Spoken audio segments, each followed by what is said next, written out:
네, 북한이 한미연합 연습 시작에 맞춰서 잠수함에서 전략 순항 미사일을 발사하면서 한반도 안보 정세가 출렁이고 있습니다.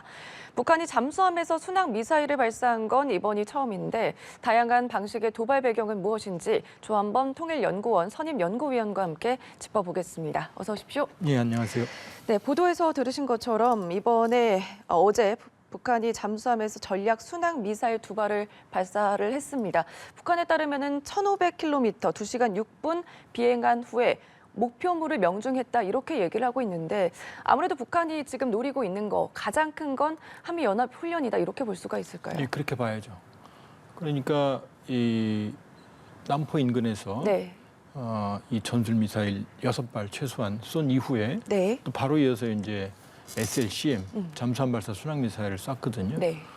그럼 이제 남포에서 쐈던 이 신형 전술 유도무기 같은 경우에는 고기동 차량을 이용했어요. 무슨 얘기냐면 이 기동성이 상당히 좋은 습격 능력, 부인들 말대로 습격 훈련이었거든요. 그러니까 야지 기동 능력이 좋은 그런 차량을 활용을 했고, 그러니까 습격 훈련이었죠. 그것도 역시 핵탄두 탑재가 가능하다고 본인들은 주장하고 있거든요. 네. 이번에도 전략 순항 미사일이라 하면 북한이 전략이라는 표현을 쓸 때는 핵탄두 탑재가 가능합니다.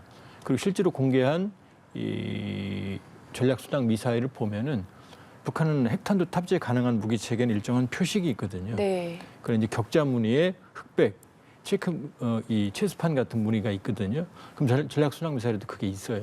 그렇게 보면 본인들 얘기로는 핵탄두 탑재가 가능한 거거든요. 그러니까 고기동 차량을 이용했고 한쪽은 신형 전술 무기는 이번에는 잠수함에서 쐈거든요. 네. 지금 보면 어뢰 발사관에서 쏜 거로 보여지거든요. 왜냐하면 탄도미사일은 원래 이제 이 파리사 영웅함 같은 경우에는 함교에서 탄도미사일을 발사하기 때문에 이게 수직으로 올라갑니다. 근데 이게 각도가 있거든요. 그건 물속에서 어뢰관에서 쐈다는 얘기거든요. 그러니까 이제는 탄도미사일을 발사하는 캐니스터뿐만이 아니라 일반 어뢰관을 통해서도 발사할 수 있다는 능력을 보여준 거죠. 거기다 또 연발 사격을 한 거로 보여지기 때문에 네. 이번의 경우에는 상당히 북한의 공격 능력에 이 향상이 있는 것으로 추정이 됩니다.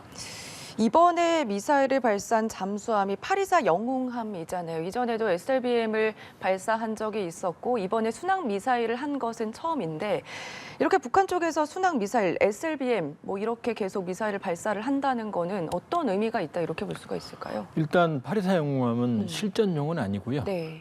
시험 발사용 플랫폼으로 추정이 됩니다. 그러니까 함교 부분에 한 발 정도, 최대 2발 정도의 탄도미사일을 발사하는. 그러니까 원래 처음 파리사 영웅함이라는 이름이 붙은 건 2016년 8월 24일 날 여기서 북극성을 쐈어요. 네. 이제 그때 성공했다고 파리사 영웅함이라고 이름을 지었고, 우리 이제 혹은 심포급, 고래급으로 추정을 하거든요. 2,000톤급 내외고 여기에서 이제 SLBM을 쐈다는 얘기는 북한이 가지고 있는 잠수함들이 구형 로미오급이긴 하지만 이 얘기는 뭐냐면은 만일에 그 로미오급도 개조를 하면 원래 이제 로미오급의 어뢰 발사관은 533mm거든요. 근데 북한이 얘기하는 가장 작은 이 핵탄두 탑재 가능한 게 초대형 방사포가 600mm예요. 네. 그러니까 일반적인 로미오급 어뢰 발사관으로는 지금 자신들이 말하는 전략 순항 미사일을 쏠 수는 없지만 만일에 로미오급의 어뢰관을 개조를 한다 그러면 일반 재래식 로미오급에서도 이제 전략 순항 미사일을 발사할 수 있다는 위협을 그런 걸 보여준 거라고 볼 수 있어요. 지금 북한의 주장대로라면 핵탄두가 탑재가 가능하고 또 정상적으로 변함없이 이루어졌다. 경상적 태세라는 용어를 사용을 했거든요. 어느 정도 북한의 말대로라면 위협적이다 이렇게 볼 수가 있는 거예요. 만일에 북한이 로미오급에서 물론 이제 로미오급은 아니었어요. 네. 이번에는 로미오급을 개량한 이제 심포급이었는데 만일에 일반적인 재래식 잠수함에서도 SLCM 그러니까 잠수함 발사 핵탄두 탑재 순항 미사일을 쏠 수 있다고 그러면은 상당히 위협적이죠. 왜냐하면 북한은 로미오급이 20여 척 내외가 있거든요. 그러면 물론 건조한 지는 40, 50년 됐기 때문에 노후가 됐습니다만 네. 그러나 그중에 일부에라도 장착을 해서 이 동해나 특히 이제 동해 같은 경우는 잠수함 은닉성이 좋거든요. 이런 쪽에 만일에 배치시켜 놓는다고 그러면 물론 순항 미사일은 고도는 낮지만 느려요. 그냥 일반 여객기 정도 속도거든요. 지금 1,500km를 2시간 갔으니까 네. 그냥 일반 여객기 수준이거든요. 잡을 수는 있습니다. 그러나 북한이 여러 가지, 그러니까 탄도미사일, 그다음에 순항미사일, 그다음에 여러 가지를 많이 복합적으로 공격 능력을 활용한다고 그러면은 우리 조선을 대응하기 상당히 더 어려워지는 그런 문제가 발생을 하죠. 또 짚어볼게요. 앞서 북한은 11일 날 개최를 했던 중앙군사위 학대회의에서 실천 조치를 하고 결과물로 바로 했다. 이 부분에 대해서 집중을 좀 해봐야 될 것 같거든요. 어쨌든 당 중앙군사위가 이 미사일 순항을 뭔가 주관을 했다는 거 어떤 의미가 있다 이렇게 볼 수가 있을까요? 지금 이제 북한 당중앙군사위원회에서 전쟁 억제력이라는 표현을 썼죠. 중대한 북한에서 전쟁 억제력이라는 표현은 핵입니다. 네. 그러니까 그 핵을 운용하는 일종의 북한의 대응 훈련, 대응에 대해서 중요한 결정을 한 거고요. 그러니까 이번 순항미사일 발사만 결정한 것 같지는 않아요. 그러니까 한미 연합훈련에 대해서 본인들이 예고를 했고 자신들이 이제 반발하고 있다는 걸 여러 차례 강조를 했기 때문에 사실은 일련의 이제 시작이라고 봐야죠. 그러니까 남포 인근에 쐈던 신형 전술 유도기 6발, 이어서 바로 이 전략 순항미사일 2발을 쐈거든요. 그러니까 계속 이어지겠죠, 이제 북한의 반발이. 이미 우리가 작년에 9월 말 10월 이후 북한이 대규모 항공기 본인들 말로는 500여 대 출격을 시켰다고 그랬고 속초 앞바다에 미사일도 쐈고 그다음에 본인들 주장입니다만 이 울산 앞바다에도 전략 순항 2발을 쐈다고 그랬거든요. 네. 그다음에 각종 미사일을 쐈죠. 화성 17형 포함해서 단거리. 그리고 이제 대규모 포병 훈련까지. 근데 이런 훈련들, 이런 대응이 이제 시작되는 단계라고 봐야 돼요. 그러니까 이게 끝이 아니고 네. 한미의 훈련에 따라서 이제 북한도 순차적으로 대응 체계를, 대응 수위를 높여갈 거예요. 이번에 또 김정은 위원장의 참관 소식은 이어지지 않고 있거든요. 이번에는 참관하지 않은 이유도 궁금하네요. 왜냐하면 이제 이건 본인들도 대응 훈련이거든요. 네. 그러니까 작년에 같은 경우에도 이 모든 작년 10월 이후에 대응 훈련에 모두 김정은 위원장이 참관한 건 아니에요. 그러니까 중요한 자신들이 생각하는 중요한 어떤 그런 포인트는 드러날 모습을 보일 가능성이 있지만 아마 지금 오늘부터 이제 시작이 됐으니까요. 네. 시작이 됐으니까 그러면 이제 한 열흘간 더 지속이 된다고 보면 그 사이에 이제 북한은 도발은 계속 될 거고 계속 반복적인 행위들이 나올 거거든요. 그러니까 매번 김정은 위원장이 나오지는 않겠죠. 그러나 네. 아주 중대한 도발이나 전략적 도발 같은 경우에는 김정은 혹은 김제도 같이 동반해서 나올 가능성도 있는 거죠. 그러니까 북한 쪽에서는 그렇다면 이번에 도발이 중대하지는 않다 이렇게 본 그러니까 거예요. 여러 가지 이제 일련의 시리즈죠. 이제 이것뿐만이 아니라 네. 아마 내일 모레 연속해서 대응 훈련이 있을 가능성이 있고 거기에 이제 매번 나오지는 않겠죠. 네, 알겠습니다. 그리고 북한이 발사 사실에 대해서 오늘에서야 발사 사실을 알렸고 우리 합참에서도 오늘 발사 관련해서 얘기를 하지 않았습니까? 그것의 이유에 대해서는 국민의 알 권리도 있고 추가 재원에 대한 분석이 필요하기 때문이다 이런 얘기를 내놓고 있는데 이렇게 늦어지는 이유에 대해서는 어떻게 보십니까? 원래 북한은 내부에 보도를 안 하든지 네. 아니면 발사를 하면 그 다음 날 언론 보도를 통해서 조선중앙통신, 노동신문에 동시에 냅니다. 그렇기 때문에 이제 북한은 그런 패턴인 거고요. 우리 군의 경우에는 탄도미사일은 모든 탄도미사일은 1m만 날아가도 유엔 결의 위반이거든요. 네. 그러니까 그건 즉각 발표합니다. 그러나 그동안 포병 사격이나 아니면은 순항미사일은 원래 유엔 결의 위반이 아니기 때문에 원래 우리 군이 순항미사일은 발표를 안 했어요. 그러니까 아마 탐진을 하고 있었을 겁니다. 왜냐하면 지금 훈련 체계고 그렇기 때문에 아마 재원 분석 이런 것 때문에 시간이 걸린 것 같고요. 그러나 이제 우리 군도 좀 입장을 바꿀 필요가 있는 게 네. 이제 순항미사일도 핵탄두가 탑재 가능하거든요. 북한 표현이 맞다면 그러면 이제 순항미사일도 탐지되는 대로 이제는 국민에 알리고 재원도 알릴 필요가 있어요. 왜냐하면 이제 이 북핵 문제에 임계점을 넘었거든요. 그러니까 유엔 결의 위반은 아니지만 순항미사일은 근데 문제는 핵탄두 탑재가 가능하다고 그러면 사실상 유엔 결의 위반에 들어가는 범주로 봐야 되거든요. 네. 그러니까 순항미사일도 향후에 군이 이제 즉각 탐지하고 국민에게 알릴 그럴 필요성을 검토할 필요가 있어요. 우리 군에 의하면은 또 추가로 북한의 발표 내용과 우리가 이제 알고 있는 파악하고 있는 내용이 다를 수 있기 때문에 더 신중함을 유지하는 거다 이런 얘기도 있었는데 북한은 지난달 22일에도 동해상에 화살 2형을 시험 발사했다 이런 얘기를 했었는데 지금 우리 군과 미군에 따르면은 이것도 알려진 바와는 다르기 때문에 조금 더 신중해야 된다 이런 입장을 보이고 있거든요. 그렇다면 북한은 지금 계속해서 기만 전술을 펼치고 있다 이렇게 볼 수가 있어요. 기술적 특성 때문에 그래요. 왜냐하면 탄도미사일은 높이 올라가기 때문에 일정 고도가 되면 잡힙니다. 네. 그리고 궤적이 다 잡혀요. 그런데 이제 우리 군의 레이더는 육상의 경우에는 산이 있기 때문에 산에 막히면 산 뒤는 안 보이거든요. 근데 순항 미사일은 고도가 100m 정도밖에 안 돼요. 네. 근데 전방에 있는 고지들은 1000m, 1500m 고지거든요. 그러니까 육상에서는 이 순항 미사일들이 사각지대에 들어가면 안 잡히죠. 그다음에 해상의 경우에도 이 지구 공면 효과 때문에 100m 정도로 시스크밍으로 날아가 버리면은 우리 레이더를 잡기가 어려워요. 그러니까 특정한 지점으로 오면은 잡히는데 그 지점에서 사각지대로 들어가면 안 잡히는 거죠. 그러니까 발사 원점도 다를 때가 있고 재원도 북한하고 다를 때가 있거든요. 그러니까 네. 이건 순항 미사일의 특성이 그런 때문에 그런 거고. 그다음에 지난번에 쐈던 신형 전술 유도무기 같은 거 고도가 낮았어요.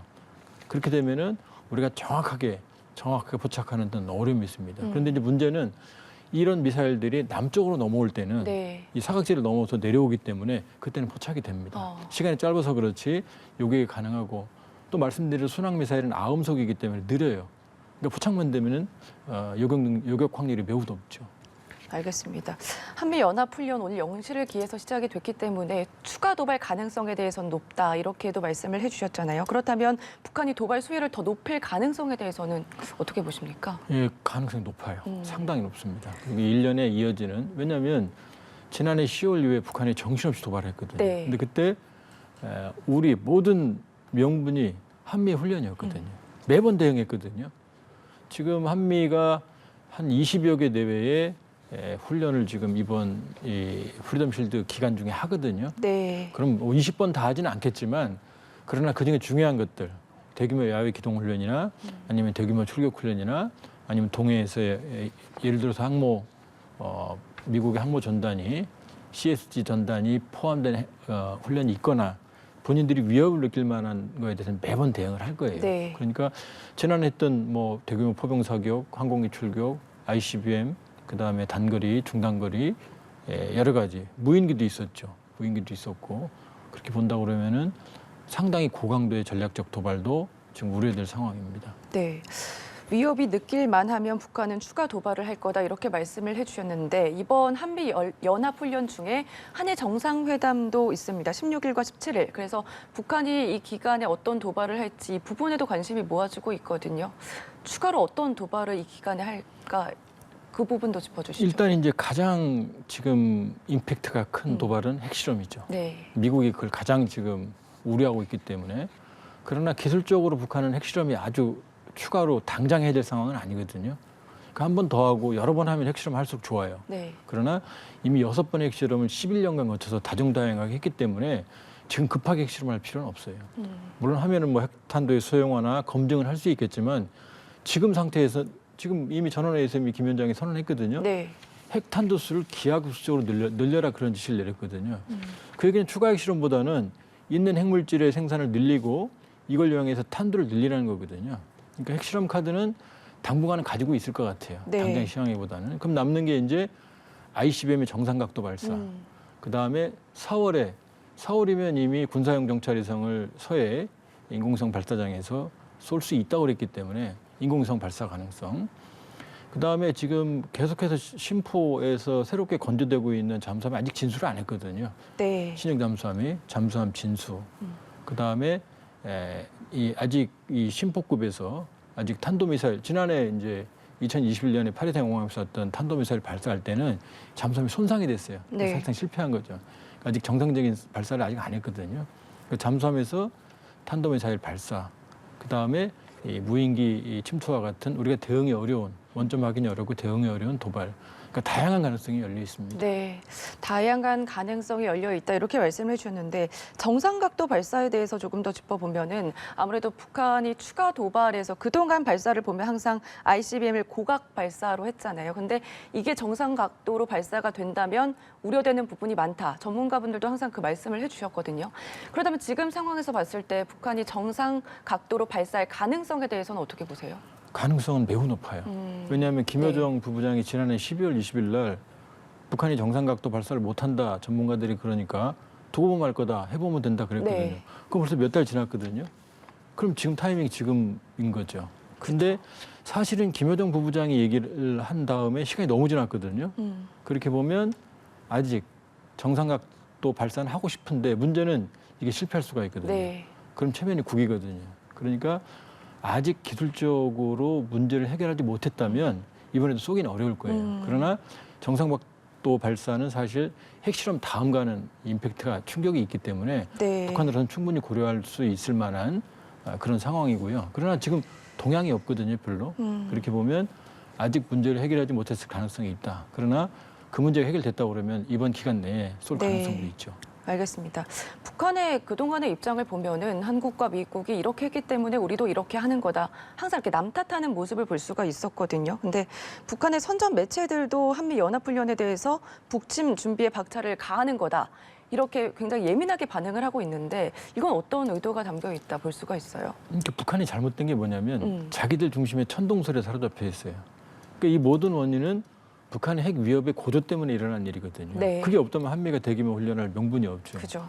근데 자기들이 하는 것들은 정상적인 거고 여기에 대응하는 훈련에 대해서는 매우 민감하게 실제로 위협을 느껴요. 본인들이. 그렇기 때문에 사실은 때를 쓰는 것처럼 보이지만 네. 지금 판단 기준이 다른 거예요. 우리하고는. 그리고 실제로 위협을 느끼고 있다고 본다고 그러면은 아마 지금 이 강대강 군사적 대치 국면에서는 우리가 절대로 밀리면 안 되죠. 그러나 지금 사실은 긴장 관리도 동시에 해야 돼요. 네. 왜냐하면 북한이 지금 무슨 얘기인지 못 알아듣고 있거든요. 자기들 얘기만 하고 있거든요. 그렇게 보면 실제로 위협을 느끼고 있습니다. 그냥 선전 매체들이 어떤 왜곡해서 보내는 거 우리가 그 이해하는 것처럼 보이지만 자세히 들여다보면은 자기들의 하는 행동이 위협이라는 건 생각을 안 하고 본인들이 당하고 있는 위협만 인식을 하고 네. 있거든요. 그러니까 그 부분 사실은 좀 주목해 봐야 됩니다. 알겠습니다. 특히 이번 한미 연합훈련 내용을 좀 살펴보면은 지난 문재인 정부에선 좀 중단이 됐던 전국급 야외 실기동 훈련 20여 개를 재개한다 이런 내용이 있는데 이전과는 어떤 차이가 있는 건지도 짚어주시죠. 원래 이제 전쟁이라고 그러면 우크라이나 전쟁도 전구하면은 지금 러시아 우크라이나 싸우는 모든 범위가 다 들어가요. 예. 그러니까 전국급 훈련이라 하면 한반도에서 분쟁이 있을 때 영향을 미치는 모든 지역에서 훈련을 포함하는 거거든요. 네.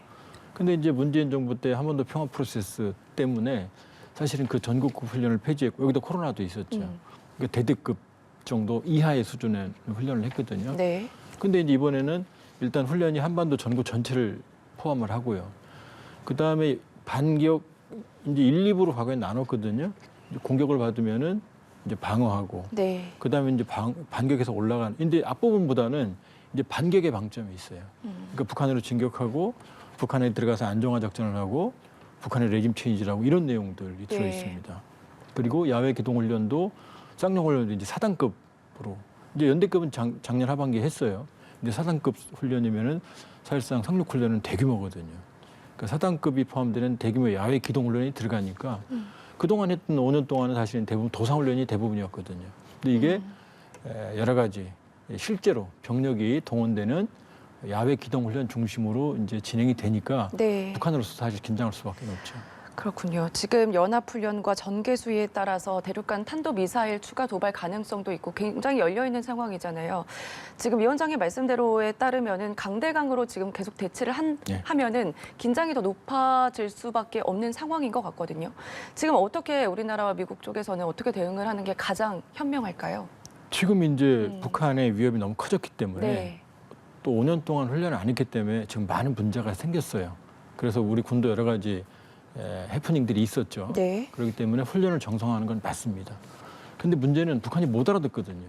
이게 무슨 상황이에요? 자기들이 하는 행동보다는 위협만 인식을 하거든요. 네. 그럼 이럴 때는 한미도 북한도 강이거든요. 그럼 이럴 때는 본인 양쪽 다 충돌을 원하지는 않아요.